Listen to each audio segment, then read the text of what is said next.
이제 다시 시작할게요. 자, 그래서 실거주 복리 투자라는 게 있다. 근데 이론적으로는 이런데 실제로도 되는가? 그죠? 근데 저는 직접 해보고 말씀을 드리는 거고요. 자, 어떻게 해야 되는지. 아까 우리가 실거주 아직 안 들어오신 분들이 계시네. 자, 이론적으로 가능해? 이론적인 이야기들 아니야? 근데 아니고 저는 직접 해보고 그리고 제 친구한테도 이제 직접 대입을 해봤어요. 그래서 해본 사람이 이야기를 하는 거다.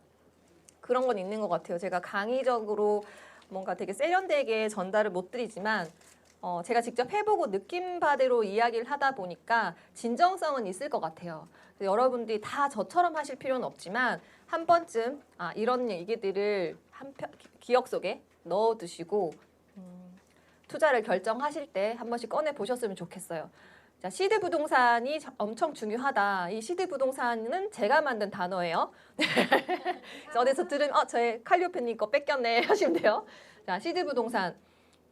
아까 무주택자가 내가 집을 투자를 할 때 두 가지 방법이 있다 했잖아요.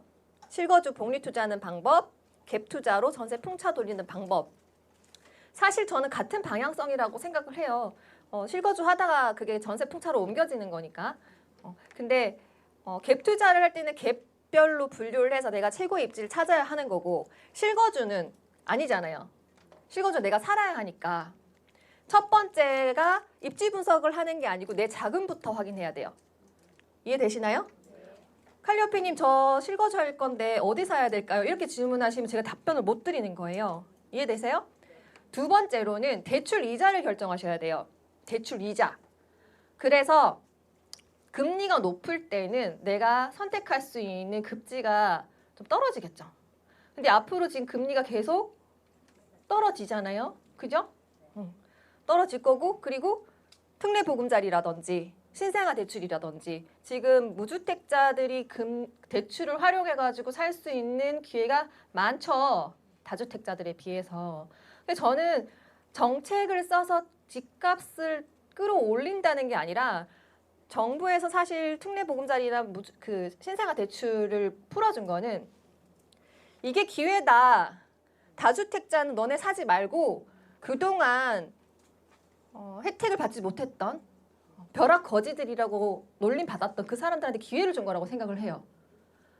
다주택자는 지금 대출도 풀리지 않고 취득세도 풀리지 않았고 그죠? 토지거래 허가도 그대로 살아있어요. 그죠? 그러면 무주택자는 그거에 색안경 끼지 말고 이렇게 떨어졌을 때 빨리 기회를 잡으셔라. 그 대신 어떻게 매수를 해야 되느냐? 자금을 확인을 하고 대출 이자를 결정해라. 그래서 대출 이자를 결정했을 때 저는 그렇게 했어요. 제가 처음에 3억짜리 집을 샀다 그랬잖아요.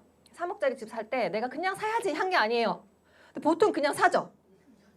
그래서 이자에 허덕이다가 경매로 넘어간다는 얘기도 나오고 근데 사실 그런 사람도 그 경매 물건 쭉 보면 그렇게 많지는 않아요. 대부분 예전부터 소유하셨던 분들이고 사업 때문에 경매로 넘어간 그런 케이스가 훨씬 많아요.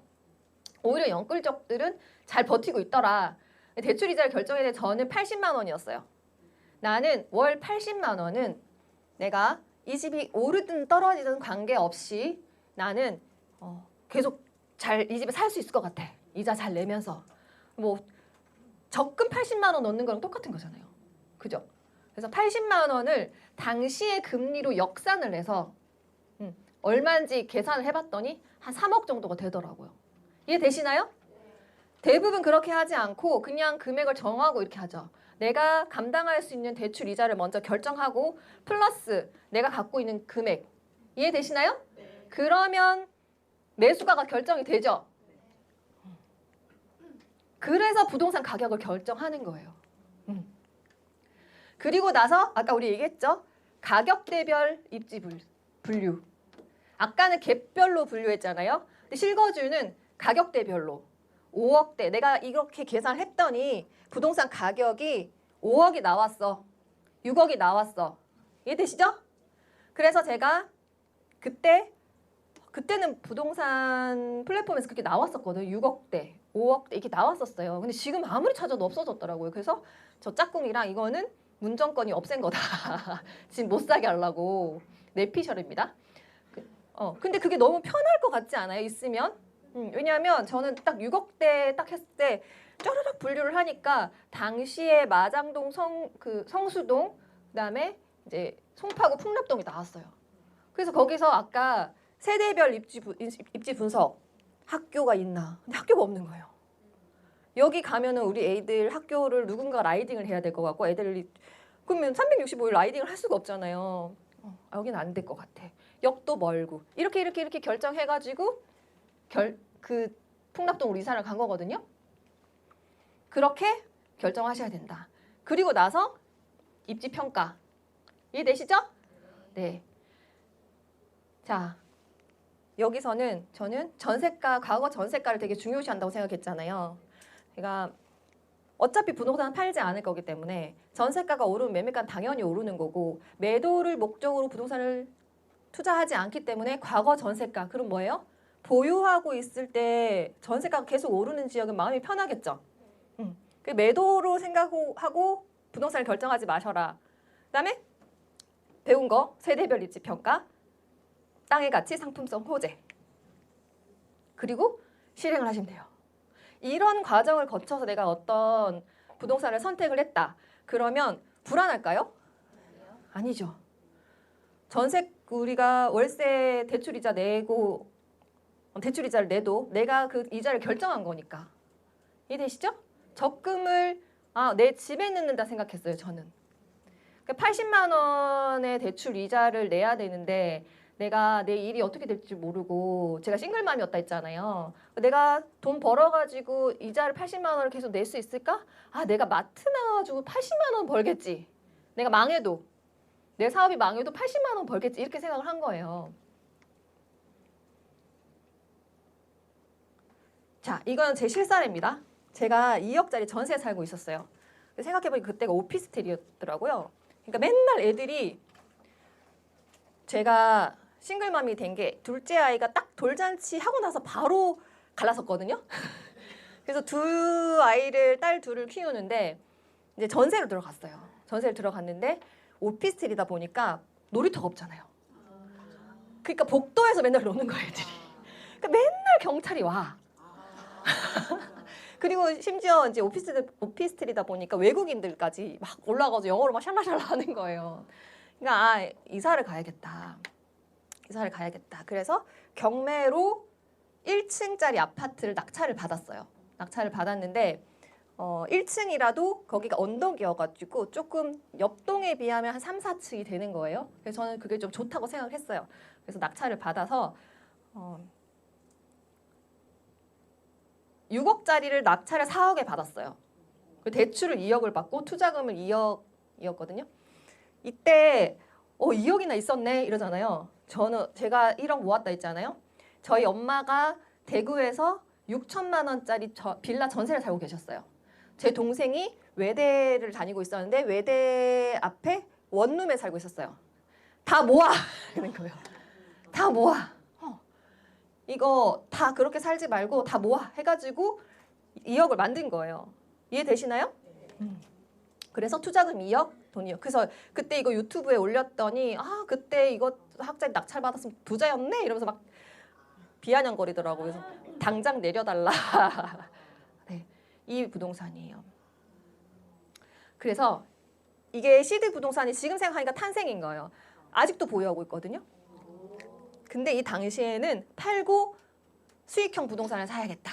왜냐면 내가 이제 미래가 불안하니까 따박따박 월세 들어오는 거 건물 같은 거 사야겠다 해서 진짜 1년 동안 전국을 누비고 다녔어요. 진짜.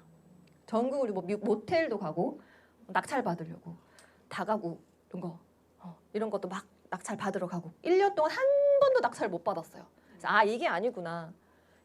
좀 전략을 바꿔야겠다. 이렇게 생각해서 그 다음부터는 좀 낙찰이 잘 됐는데 안 팔리는 거야. 안 팔려.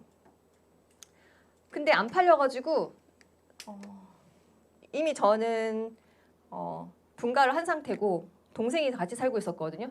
근데 팔아가지고 이제 수익형 사야지 했는데 안 팔리니까 전세를 놨어요. 그래서 제가 전 시간에도 말씀드렸는데 신규 입주 물량이 없으면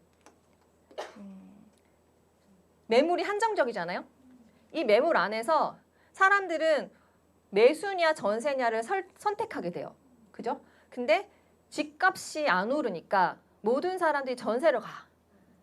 그때 나왔던 얘기가 뭐였냐면 집은 사는 곳이 아니라 사는 곳입니다. 기억나세요? 네. 제가 그때 막 경매 배우러 다닌다고 애들 이렇게 있으니까 불안하니까 애들 데리고 친구네 집에 갔어요. 걔네들은 이제 부부가 애 둘 낳고 잘 살고 있는데 나 이제 불안하니까 경매를 막 배우러 다니는 거예요. 그랬더니 어머 나 요새 경매 배워. 그랬더니 요새 누가 집을 사? 이랬어요. 걔네가. 진짜 그랬어요. 그래서 안 팔리는 거 다들 전세만 사니까. 근데 결국은 다 전세가 오르는 거예요. 전부 다 전세를 사니까. 그때 어쩔 수 없이 안 팔려서 전세를 놨는데 2억 5천이 오른 거예요. 그 전체가 오른 건 아니고 사실 여기서 대출도 껴져 있었거든요. 그러니까 선대출이 있었어요. 그래서 그럼에도 불구하고 세입자가 전세가 없으니까 들어오는 거예요. 이해되세요? 네.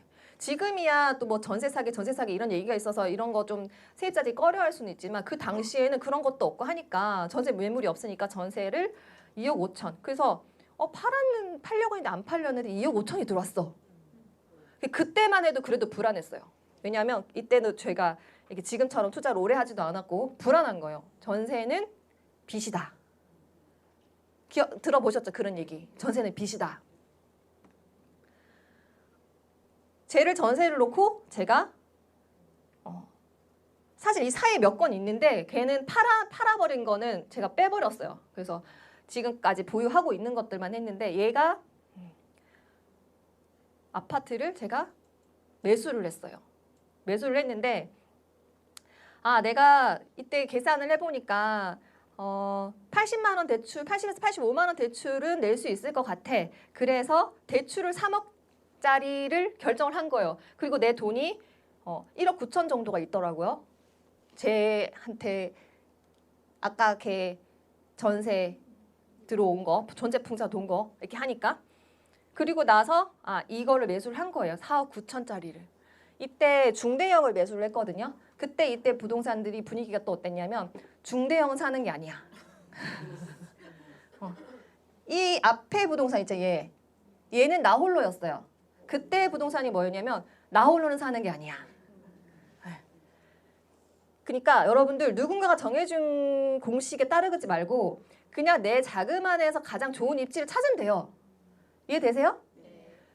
중대형 아파트 나 홀로 사지 말라 그랬는데 나 홀로 샀고 얘도 중대형 아파트 샀는데 지금 11억 정도 하거든요. 자, 샀어요. 사가지고 대출을 3억을 끼고 그럼 순자산은 11억 9천, 투자금도 1억 9천이죠. 그죠? 네. 그 다음에 얘가 또 전세가 5천이 올랐어요. 이때도 팔려고 했어요. 왜냐하면 쟤는 왜 이렇게 안 팔려? 이런 부동산. 지지도 나 홀로라서 안 팔리나? 나 홀로라서 안 팔리나? 이런 생각을 한 거예요. 근데 생각해 보니까 엄마가 그러는 거예요. 쟤는 저렇게 안 팔려? 그랬더니 엄마 5천만 원이 들어오는데 뭐하러 팔아? 했더니 그러네? 이러신 거예요. 투자금은 내가 산 매수가에 비해서 마이너스 1억. 이미 풀피가 된 거예요. 이 부동산을. 누군가는 이때 이걸 매수를 하려면 돈이 들어가야 되잖아요. 근데 나는 마이너스 1억인 거예요. 그죠?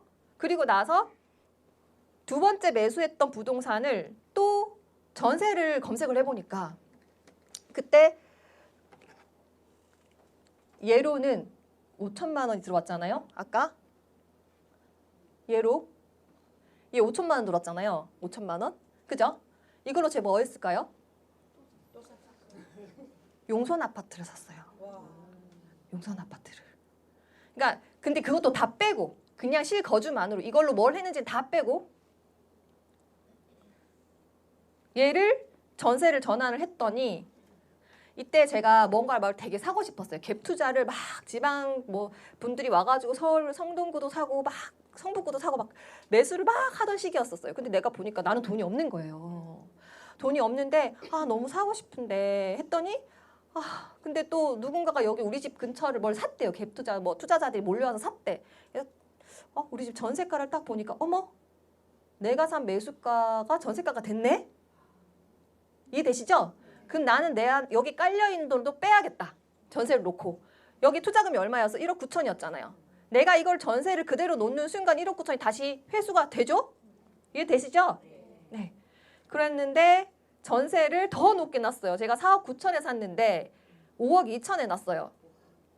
그럼 거기서 벌써 내가 전세만 놨는데 난 이사 한 번 했는데 돈이 3천만 원이 들어왔죠? 첫 번째 부동산에서 어떻게 5천만 원 들어왔죠? 얘가 3천만 원 들어왔죠? 총 8천만 원이 들어왔어요. 그죠? 그래서 세 번째 부동산을 사요. 이때는 내가 나 성북구에 살았는데 나도 좀 한강 한번 넘어보고 싶다. 좀 더 아래로 가고 싶다. 왕십리를 가든지 성동구를 가든지 좀 금호동이 어디 좀 더 내려가고 싶다. 이 생각이 드는 거예요. 제가 거래처가 이제 논현동 쪽이었거든요. 매일 강남을 왔다 갔다 하다 보니까 그 동네를 한번 내가 조금이라도 그 한강 쪽으로 가야겠다라는 생각이 들어서 6억짜리를 쭈루루루 나열을 했어요. 그래서 결정을 한 게 이 동네였는데 사실은 이 사이에 한 채가 더 있었어요. 내가 6억짜리 딱 아파트를 그래서 깎아가지고 그때 5억 9천 8백인가 5억 8천인가 그 정도에 샀어요. 그래서 6억 이하로 매수를 한 거죠. 매수를 했는데 이사 날짜가 안 맞는 거예요. 이사 날짜가 안 맞아서 전세 낀 걸 샀어요. 전세 낀 걸 샀는데 그때 김현미 장관이 대출 규제를 내놓은 거예요. 4월 1일 이후로는 대출이 안 된대. 난 실거주에서 이사 세입자 내보내고 세입자가 8월에 나가거든요. 그래서 여름방학 때 세입자 내보내고 이사해야지 이러면서 쟤를 딱 매수를 해놨는데 세입자가 이거 대출이 안 된다 그러니까 난 이사를 못 가는 거잖아요. 나는 이거 빼서 난 갭 투자하려고 한 게 아니라 나는 실거주 투자하려고 들어간 건데 대출이 안 된다 하니 그럼 어떻게 해야 돼? 입주 가능한 대출 되는 걸 하나 더 산 거예요. 그래서 얘를 추가로 매수를 했어요. 그때 이미 근데 얘가 한강이 보이는 단지가 제가 임장을 갔을 때 7억 정도였거든요. 근데 이건 한강이 안 보이고 저층이에요. 저층인데 매수하러 딱 갔는데 매수 계약서 쓰는 자리에서 1억을 올려버리는 거예요. 근데 이미 다 올랐어. 왜냐면 그때 그 정책이 그렇게 무서운 거예요. 대출이 안 된다 하니 대출 될 때 사람들이 막 산 거예요. 그러니까 저 같은 사람들인 거죠. 이제는 못 사는구나. 막 사니까 일주일 전에 한강 보이는 13층, 14층짜리 42평형 아파트가 7억이었는데 이게 보이지도 않는 거를 1억을 올려버리는 거예요. 그래서 어떻게? 난 이사를 가야 되니까. 그래서 이사를 가야 돼라는 게 이제 팍 꽂힌 거예요. 이 깔고 앉은 돈을 빨리 굴려야 돼 이 생각이 너무 강해가지고 얘를 산 거예요. 사가지고 좀 올려주고 샀어요. 그래도 1억을 올린 거 한 2천만 원 깎아가지고 6억 8천에 샀어요. 그래서 대출을 5억 4천을 끼고 이때는 대출 5억 4천이 좀 부담스럽잖아요. 근데 제가 두 채가 있잖아요. 얘네가 풍차가 돌 거라고 생각을 한 거예요.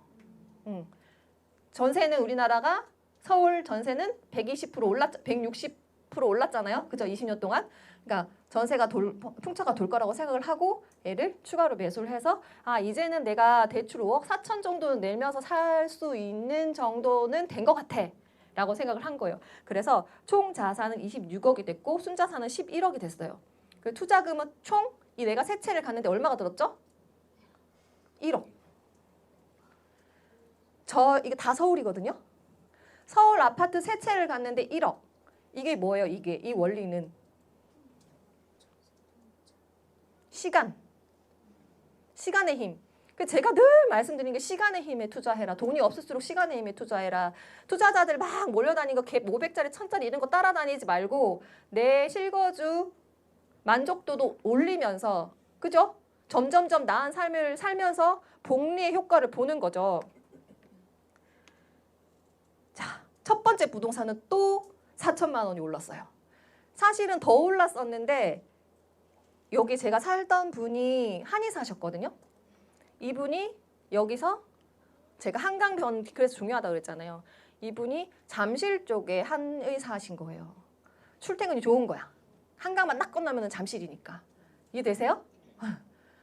그래서 이분이 이제 재계약을 하다 보니까 시세대로 못 올리는 부분이 있어요. 재계약을 하다 보면 그럼 4천 올릴게, 5천 올릴게 2년마다 계속 올라가는 거예요. 그럼 얘는 시세가 오르든 말든 이제는 상관없죠. 저는. 그리고 나서 또 2년 있다가 또 5천만 원을 올렸어요. 그래서 이게 전세 풍차구나. 2년마다 계속 수익금을 나한테 주는구나. 배당형 부동산이구나. 이때 깨달은 거예요. 이런 부동산을 계속 모아가야겠다. 그죠? 근데 제가 스터디했을 때 단타 갭 투자 정말 잘하는 언니들이 있었어요. 그 언니들이 제가 이런 얘기를 했을 때 뭐라 그랬냐면 그거 곶감 빼먹기잖아 이러는 거예요. 처음에는 저도 그런가? 이랬어요. 좀 애가 생각보다 어리숙한 면이 있어요. 그래서 그런가? 아닌데. 근데 굳이 제가 설명드릴 필요도 없고 그렇게 그분들은 단타 잘 하시니까. 근데 전세가 매매가 같이 오르잖아요. 그죠? 우리 서울 평균 봤을 때 260, 265 올랐잖아요. 전세가 오른 만큼 매매가도 올랐죠. 곶감 빼먹기예요? 아니에요. 지금 들어가면 그 사람들 그냥 갭 투자가 되는 거예요. 이해되시죠? 나는 오래 투자했고 시간을 내 편으로 만들다 보니까 그 사이에 현금 흐름이 생겼던 거지 곶감 빼먹기가 아니라는 거예요. 누군가는 지금 이거 갭 투자 하잖아. 그죠? 그래서 곶감 빼먹기가 아니다. 그리고 나서 나중에 이게 임차법. 이때는 세입자가 파세요 이랬어요. 임차법 전에. 요거 전에. 파세요 이랬대 자기한테. 그 전에 사실은 제가 4천, 5천 올릴 때 계속 사세요. 세입자님 사세요. 그냥 계속 재계약할 거예요. 사세요 이랬는데 안 산대. 안 산대요. 근데 나중에는 파세요 이러는 거예요. 저희 팔고 싶은데요. 중과세 때문에 못 팔아요. 양도세 중과세 때문에 못 팔아요. 못 팔았어요. 근데 그 다음에 임차법 입법. 아까 우리 그래프에서 이렇게 확 올랐던 거 있죠. 그게 매매가 전세가 같이 그렇게 확 올랐죠. 그때 제가 전세 금액을 3억 9천을 증액했어요. 그러니까 이때는 세입자가 다른 데 집을 사셨어요. 그러니까 다른 분이 오셨는데 그러면 저는 시세대로 놓게 되는 거잖아요. 그분도 이제 계속 전세를 자기는 3번을 올려줬거든요. 저랑 살면서. 3번을 5천, 4천, 5천 이렇게 올려줬단 말이에요. 그러니까 본인도 이렇게 계속 올려줄 바에 내 집 사야겠다. 이제는 그 생각을 하게 되는 거죠. 그래서 매수를 하고 다른데 뭐 송파 쪽 가신 것 같아요. 뭐 한의사니까. 매수를 하시니까 이제 비어서 저는 새로운 세입자를 들리는데 그때 마침 임차법 때문에 전세가가 폭등을 해가지고 제가 3억 9천을 증액을 했어요. 제가 이거 팔았어요? 안 팔았죠. 그리고 나서 두 번째 부동산. 얘는 제가 주택임대사업자에 등록을 했어요. 그럼 뭐예요? 종부세 합산 안 되죠. 이제 채수가 늘어나니까 이제 보유 전략도 시작이 돼, 세금 전략도 들어가는 거예요. 그래서 주택임대사업자가 등록이 되면 증액을 5%밖에 못 해요. 5%밖에 못 하니까 제가 2천만 원밖에 못 올렸어요. 그래서 제가 이게 너무 다행인 게 전세가 폭락했을 때 괜찮은 거예요. 두 번째. 얘를 이제는 또 근질근질한 거예요. 얘를 해보니까 내가 세 번째 부동산을 또 검색을 해보니까 대출이 많이 올랐더라고요. 그래서 얘를 또 전세를 놓고 이사를 갈 거라고 생각을 했는데 그때는 취득세 중과가 된 거예요. 그래서 갈 수가 없잖아요. 그래서 제가 어떻게 했을까요? 세 번째 부동산이 제가 6억 8천에 샀는데 제가 이사를 가야겠다라고 결심을 했을 때 전세가 9억이 됐어요. 전세 시세가 9억이 됐어요. 그러니까 너무 가고 싶은 생각이 들었겠죠. 네. 근데 살 수가 없어. 살 수가 없는 거예요. 그래서 어떻게 했냐면은 오피스텔을 2채를 샀어요. 여포수를. 그러니까 애가 둘이고 저희 친정엄마가 같이 사니까 방이 2개면 안 되는 거예요. 그래서 틀려고 2개를 샀어요. 이렇게. 바로 여포수. 1호, 2호. 그러니까 오피스텔은 이게 터기가 쉽거든요. 송파구에 있는 오피스텔을 그렇게 샀어요.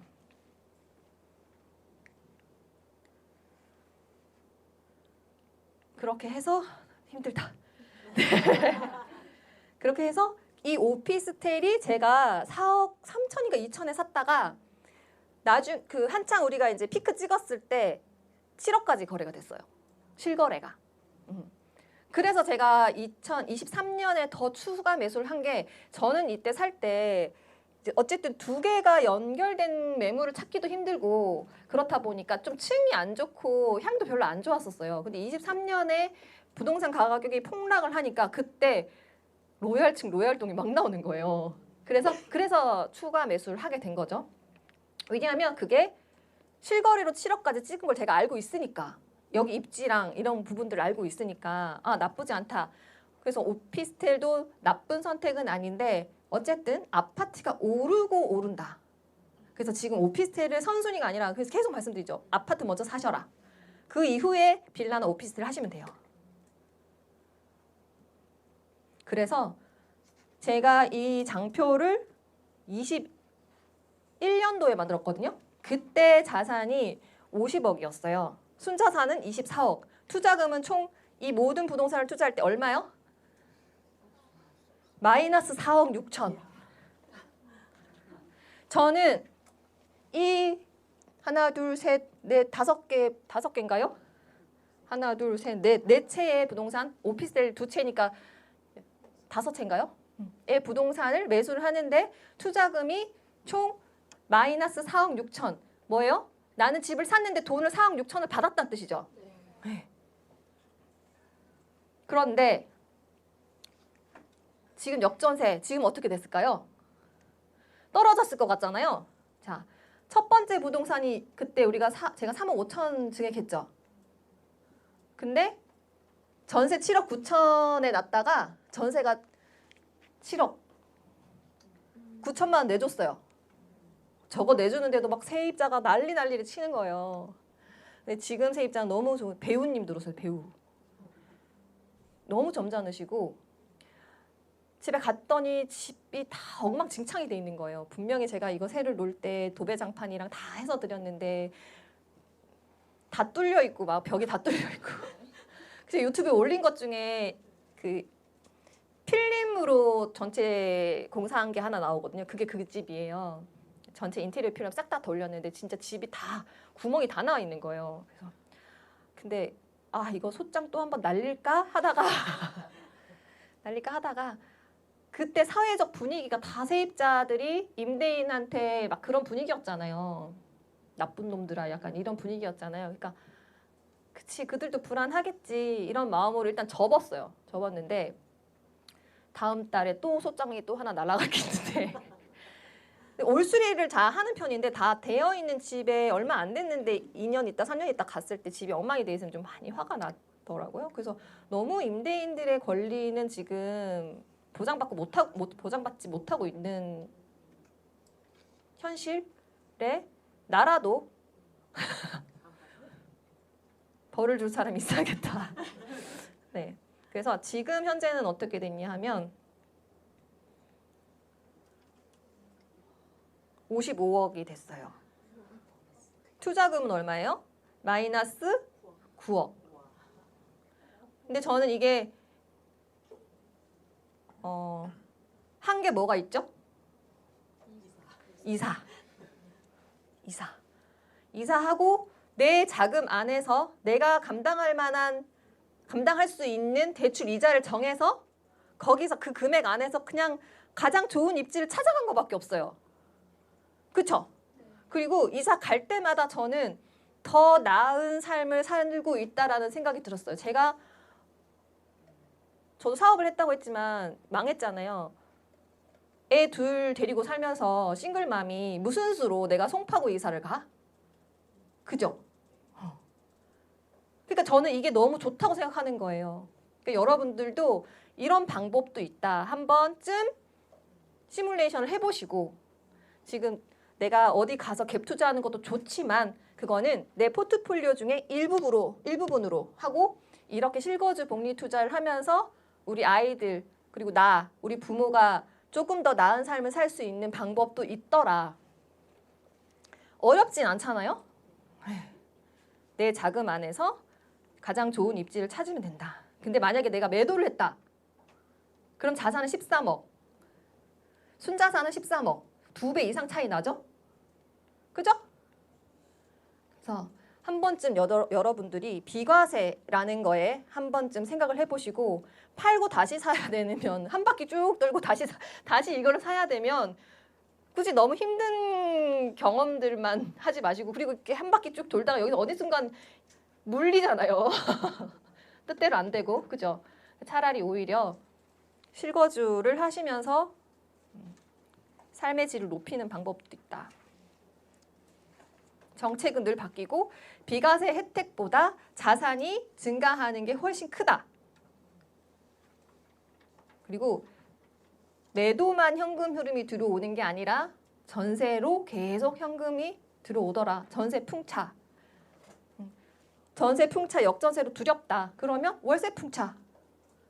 이해되시죠? 네.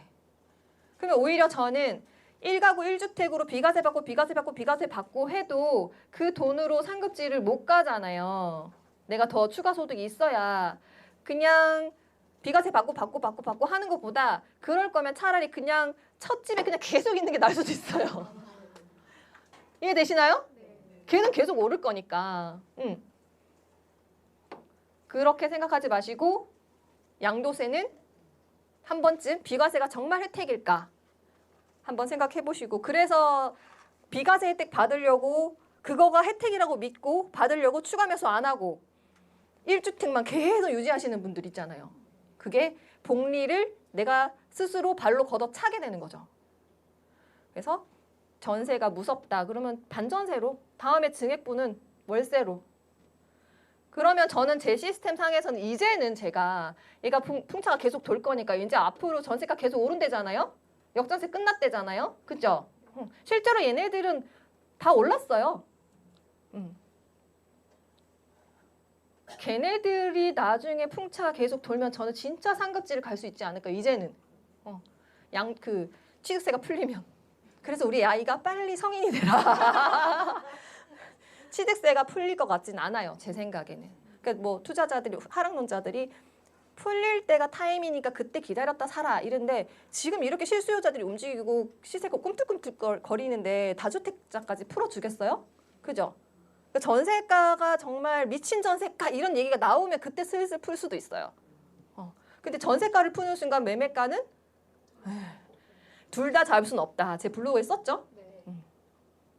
비과세는 함정이고 상급지가 먼저 오르고 갈아타려면 추가 소득이 필요하고 깔고 앉은 돈은 상승의 의미가 없고 그죠? 현금 흐름이 없다. 1주택으로는 자산 증식의 한계가 있다. 그래서 여러분들이 되게 지금 물려받을 돈이 있고 고액 연봉자들은 굳이 이거 안 하셔도 돼요. 그냥 빨리 사. 상급지 빨리 사면 돼요. 그래서 이제는 여러분들이 양도세, 비과세 이거에 대해서 한 번쯤 의심을 해볼 때가 됐다. 이제 좀 의심이 되시나요? 네. 그래서 매도를 했을 때는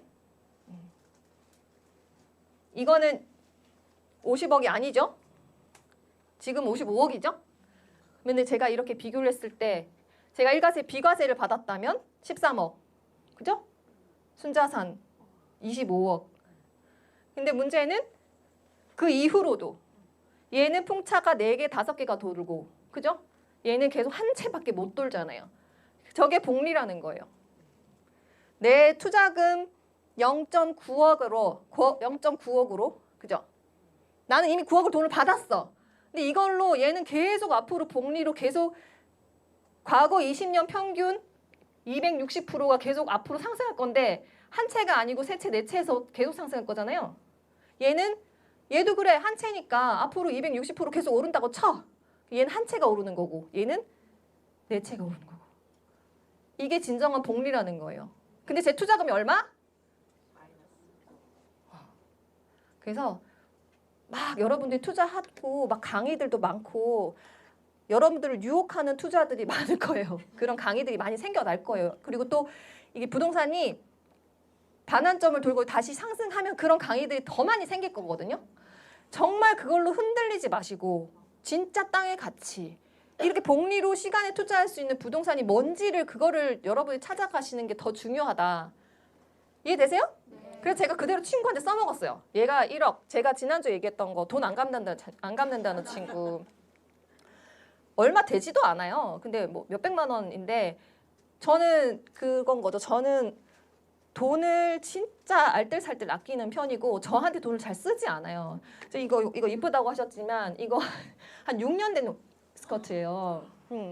그러니까 정말 알뜰살뜰 정말 아끼. 근데 먹는 거로는 안 아끼고 술이랑 먹는 걸. 왜냐하면 저는 이제 없이 살 때도 어디 가서 이렇게 돈 낼 때 밥값 낼 때 쭈뼛쭈뼛하게 그게 너무 자존심 상하고 싫더라고요. 그때도 돈 낼 때는 그냥 내가 먼저 내고 그랬었거든요. 그거 말고 먹는 거 빼고는 진짜 아끼는 스타일인데 그 당시에 내 돈 몇백만 원이 나한테는 큰 거잖아요. 그거를 너는 지금 잘 사니까 안 갚아도 돼. 이건 전 아니라고 생각해요. 그런 친구가 2명 정도 있어요. 23살 때 제가 30만 원씩 적금 넣을 때 제 돈 300만 원 안 갚으네. 걔는 아예 차단을 했고. 그래서 오래된 친구가 다 좋은 친구는 아니더라. 그래서 저는 요새는 고백방에서 친구를 만들고 있습니다. 근데 이 친구가 전세 1억짜리 살고 있었는데 하루는 저한테 칼리야 너 살고 있는 집 근처에 그거 제가 이제 종로구의 아파트에 살고 있었거든요. 종로구 아파트 거기 전세 좀 알아봐줘 이러는 거예요. 얘가 이태원에 있는 빌라 3룸 빌라에 전세를 1억에 살고 있었는데 세입자 그 집주인이 월세로 전환한다는 거예요. 이태원 쪽은 외국인 수요가 많거든요. 그래서 월세가 좀 비싸요. 그래서 그 임대인이 이제 월세로 돌린다고 해서 친구한테 나가라고 한 거죠. 그래서 야 근데 전세 살지 말고 그냥 매수해. 제가 여기 경매 물건을 보고 있었던 게 있었거든요. 그래서 경매 물건 낙찰을 받아 했더니 좋대요. 좋다고 그래가지고 제가 입찰 보증금도 제가 빌려줬어요. 왜냐면 제가 입찰하려고 했었던 거거든요. 그래서 2억 6천에 쓰려고 했는데 입찰장에 딱 가서 500을 올렸어요. 왜 올렸냐 하면 얘는 그때 말씀드렸듯이 300을 벌면 500을 쓰는 친구라 그랬잖아요. 그래서 떨어지면은 얘가 전세 살 것 같은 거예요. 그러니까 투자자는 사실은 낙찰이 안 되면 다른 물건 또 나오니까 기다렸다가 하던가 다른 동네 해도 되잖아요. 근데 얘는 이미 단지를 딱 찍었고 이걸 낙찰을 못 받으면 전세를 살 것 같고 전세 사는 거 막아야겠다는 생각이 들어서 그럼 내가 물어봤어. 너 이거 만약에 떨어지면 어떡할 거야? 그럼 전세 살면 되지 뭐 딱 그렇게 얘기를 하는 거예요. 그래서 500 더 쓰자 했는데 그냥 썼어도 그냥 썼으면 한 10만 원 차이로 낙찰을 받는 건데 근데 그래도 이 친구의 전세 살이는 막았으니까 그래서 얘가 1억이 있었잖아요. 그래서 1억 7,500을 대출을 받고 0.9 9천만 원 하고 취득세 내고 그다음에 약간의 뭐 싱크대 같은 거 수리를 하고 그래서 나중에 이제 살다가 제가 이제 다른 사람들 다 지방 물건 갭 투자할 때 동대문구가 너무 싼 거예요. 그래서 여러분들 시세 트래킹을 계속 하셔야 돼. 남들이 얘기하는데 뭐 어디 뭐 전라남도 어디 뭐 이런 데 쫓아다니지 말고 거제도 이런 데 쫓아다니지 말고 서울시 안에서도 정말 싼 데가 많이 있어요. 그래서 그때도 동대문구 그래서 제가 부클 안에서도 나 지금 여기 수리하고 있어. 그래서 그때 완전히 너무 오래돼가지고 방바닥 다 철거했거든요. 그런 거 사진 막 올리고 그랬었는데 그때 제가 먼저 샀어요. 샀는데 가만히 생각해 보니까 얘가 빨리 돈을 벌어야 내 돈을 갚을 것 같은 거예요. 그래서 이거 사라. 이거 사라. 그랬더니 이제 이게 소형이야. 처음에 샀던 거는 32평형이었는데 이게 좀 작아요. 투룸이에요, 투룸. 그래서 냉장고도 안 들어가고 뭐 소파도 안 들어가고 막 그러는 거예요. 야, 그냥 팔아. 그냥 다 버려. 집을 사는 게 중요하지. 그게 뭐가 중요해. 버리고 동생은 이케아에서 2층 침대 사가지고 작은 방에 넣고 이렇게 해가지고 샀어요. 샀는데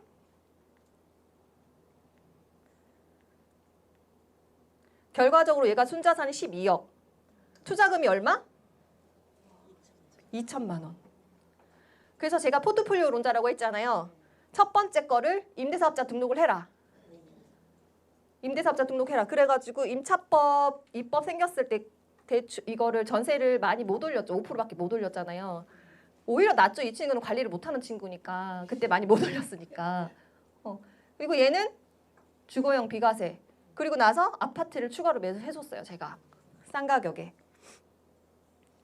그래서 저한테만 적용되는 게 아니고 이 친구는 언제 시작했냐면 늦었어요. 많이 이렇게 오래되진 않았거든요. 지금도 충분히 할 수 있다. 세 번째 주택은 안 되잖아요. 그래서 이 친구는 아파트를 산 거예요. 저는 지금 권장하는 게 세 번째는 가족법인으로 해라. 근데 이 친구는 법인까지는 관리할 능력이 안 될 것 같은 거예요. 그래서 개인 명의로 해서 아파트를 추가로 매수해라. 그래서 이 친구는 전세 1억이었다가 자산이 지금 21억이 됐고 순자산은 12억이 됐고 투자금이 뭐예요? 2천만 원. 그리고 매년 현금 흐름이 생기죠? 네. 어렵나요? 어렵지 않죠. 근데 이게 시간을 저희가 지금 현재 시점에서 봐서 그렇지 여러분들 잘 못해요 이거. 팔고 싶어가지고. 근데 그래서 입지 공부가 더 중요하고 계속 시세 트래킹을 해야 되는 거예요. 내가 이걸로 이 돈으로 살 수 있는 곳은 서울은 없다. 이해되시나요? 그러니까 이거 뭐하러 팔어? 너 이거 팔아서 어디 갈 건데? 근데 만약에 얘가 계속 전세를 살았다면 전세 대출 안 오르나요? 매수자금 대출만 오르나요? 그죠? 전세자금 대출도 똑같이 올라요. 그죠? 그러면은 얘는 돈을 이렇게 많이 쓰는 친구인데 지금도 계속 그래요. 얘도 디자이너 친구였는데 칼리야 나 이제는 마트에서도 안 써주는 나이래. 디자이너도 이제 나이가 드니까 이제 신입들 막 들어오고 하니까 이제 벌이도 시원찮아지고 점점 그러는 거예요. 진짜 잘 벌 때는 한 월 1,000도 벌었던 친구거든요. TV에도 나오고 잘 나갔던 친구인데 근데 지금 만약에 얘가 이렇게 세팅을 해놓지 않았다면 저는 분명히 남양주 어딘가 전세 살고 있을 것 같은 거예요. 그죠? 계속 밀려 가는 거지. 근데 지금은 풍차가 됐으니까 이제는 나는 네가 알아서 살아라. 이제 연락 끊고 나도 힘들다. 역전세 막느라고. 네. 그래서 자, 점점 나아지는 삶의 질. 그리고 추가 자금 없이 계속 늘어나죠. 시간을 내 편으로 만들어서. 그래서 투자하고 싶은데 돈이 없어서 못해요. 그런 분들은 한 번쯤 내가 깔고 있는 돈이 뭔지 한 번쯤 생각해 보시고 새 아파트 전세 가져와. 이거는 정말 가난의 구렁텅이로 가는. 아니 근데 뭐 내가 돈 잘 벌면 돼. 엄마한테 몇백억 받을 거 있고 이런 애들은 괜찮죠. 이사 다니기 힘들어요. 이사 다니기 힘들어요. 진짜. 저 진짜 그 송파구에 이사 갔다가 이사 다시 나올 때 이사 올 때 박스가 그대로 있더라고요. 그래서 보니까 다 너무 오래돼서 모습이 그대로 갖다 버리는데 진짜 며칠이 걸렸어요. 힘들어요. 이사 다니고 힘든 거 맞는데 내가 돈이 없으니까 몸 좀 고생해야죠. 나만 고생하면 우리 자식까지 고생시키면 안 되잖아요. 그죠? 뭔가 얻으려면 대가가 필요하다. 근데 이 대가는 이 정도의 대가는 충분히 할 수 있는 대가다.